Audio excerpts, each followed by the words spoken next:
Il-Partit Laburista nida l-programm ta' attivitajiet marbutin mal-festa ta' jum il-ħaddiem bit-tema bix-xogħol il-ġid għal-Maltin.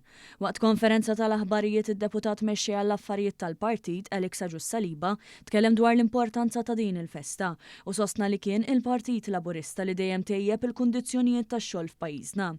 Għal-Gvern Laburista baqa' jaħdem favur il-ħaddiema u rrefera fost l-oħrajn għal xi kisbiet li saru matul dawn l-aħħar 12-il sena, fosthom kif illum Malta għandha l-inqas rata ta' qatt fl-Unjoni Ewropea.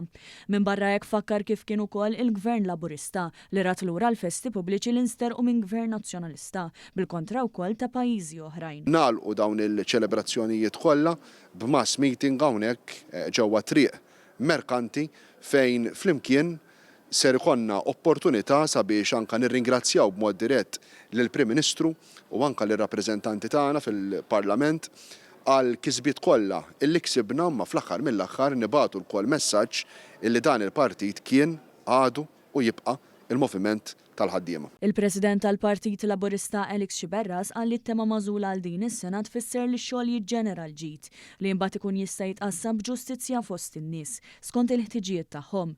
Sostna li bitħejjija l-ewwel ta' Mejju l-Partit Laburista se jorganizza diversi attivitajiet fosthom programmi speċjali fuq ir-radju u t-televiżjoni kif ukoll dokumentarju.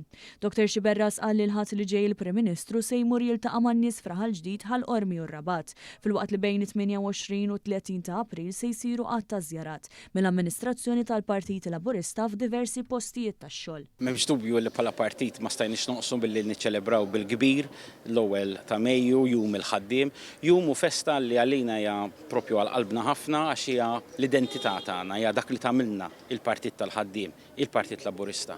Il-qofol taċ-ċelebrazzjonijiet jintlaħaq nhar l-ewwel ta' Mejju b'mass meeting fit-triq il-Merkanti l-Belt Valletta li se jkun indirizzat mill-Prim Ministru mexxej Laburista Robert Abela u żewġ deputati mexxejja Ian Borch u Alex Ġussaliba.